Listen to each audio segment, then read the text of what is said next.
तुम्ही कधी ऐकलंय का? एखाद्या माणसाने जिवंत असताना स्वतःचा दावा घातला आणि तोही फक्त स्वतःसाठी नाही, तर संपूर्ण गावाला अंधश्रद्धा आणि जातीवादातून मुक्त करण्यासाठी. नमस्कार, मी भागवत सुधाकर पांचाळ आणि तुम्ही पाहत आहात भागवत पांचाळ टॉक्स, जिथे आम्ही घेऊन येतो ट्रेंडिंग, व्हायरल आणि डोळे उघडणाऱ्या खऱ्या गोष्टी. महाराष्ट्र ही संतांची आणि समाज सुधारकांची भूमी म्हणून ओळखली जाते.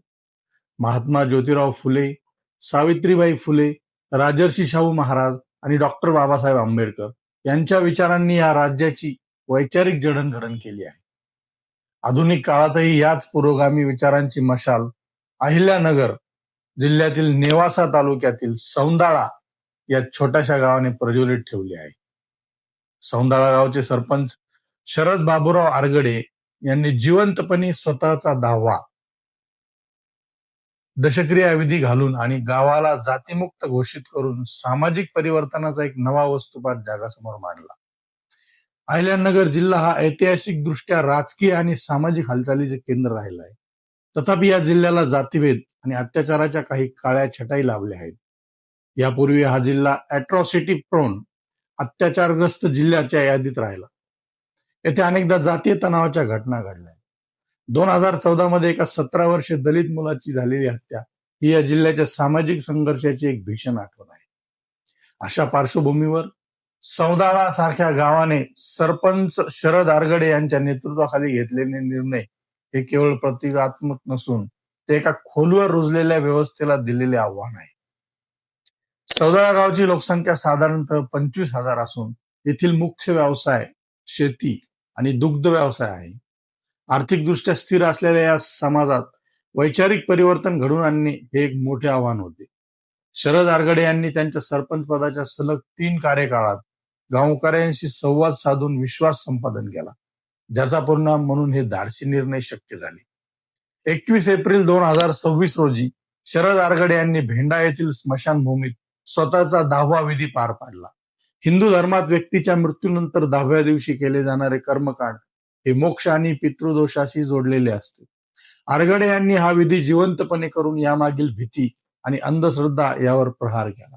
हा संपूर्ण विधी सत्यशोधक पद्धतीने पार पडला. सत्यशोधक पद्धत ही मध्यस्थाशिवाय मराठीत आणि विज्ञाननिष्ठ विचारावर आधारित असते. या विधीचे पौरोहित्य सत्यशोधक विधीकर्ते भीमराव कोथिंबिरे आणि उत्तरेश्वर मोहोळकर यांनी केले. या विधी दरम्यान आरगडे यांच्या पत्नी प्रियंका आरगडे आणि मुलगा संग्राम आरगडे यांनी पिंडदान केले. विशेष म्हणजे पिंड ठेवल्यानंतर काही वेळातच 13 कावळ्यांनी त्या पिंडाला स्पर्श केला. पारंपरिक मान्यतेनुसार हे मृतात्म्यांच्या तृप्तीचे लक्षण मानले जाते. मात्र आरगडे यांनी तेथेच विज्ञानाचा धागा पकडत स्पष्ट केले की कावळा केवळ भुकेपोटी तेथे आला आणि त्याचा मृतांशी कोणताही संबंध नसतो. समाजात पितृदोष एक मोठी भीती आहे. पूर्वजांच्या अतृप्त इच्छामुळे पुढच्या पिढीला त्रास होतो. या समजुतीतून अनेक महागडे विधी केली जातात. आरगडे यांनी प्रश्न उपस्थित केला की जे आई वडील आयुष्यभर मुलांच्या सुखासाठी कष्ट करतात ते मेल्यानंतर आपल्याच मुलांना त्रास कसा देऊ शकतात? हा तर्क ग्रामीण भागातील सामान्य माणसाच्या बुद्धीला आव्हान करणारा ठरला. त्यांनी महात्मा फुले, शाहू महाराज आणि डॉक्टर बाबासाहेब आंबेडकरांच्या विचारांचा प्रसार हेच खरे उत्तर कार्य असल्याचे प्रतिपादन केले. केवळ विधी करून आरगडे थांबले नाहीत, तर त्यांनी एक कायदेशीर प्रतिज्ञापत्र तयार केले. सामाजिक दबावामुळे आणि परंपरेच्या नावाखाली महिलांवर लादल्या जाणाऱ्या विधवा प्रथांना त्यांनी यातून लक्ष केले आहे. हा निर्णय ग्रामीण महाराष्ट्रातील स्त्रियांच्या सामाजिक स्थानामध्ये क्रांती घडवणार आहे. माणसाचा सन्मान जिवंतपणेच व्हावा हा त्यांचा मुख्य संदेश आहे.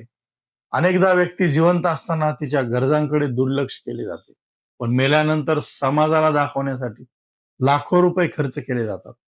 या विसंगतीवर त्यांनी बोट ठेवले. सौंदाळा गावाचा हा प्रयोग इतर 6 लाख खेड्यांसाठी एक दीपस्तंभ ठरू शकतो.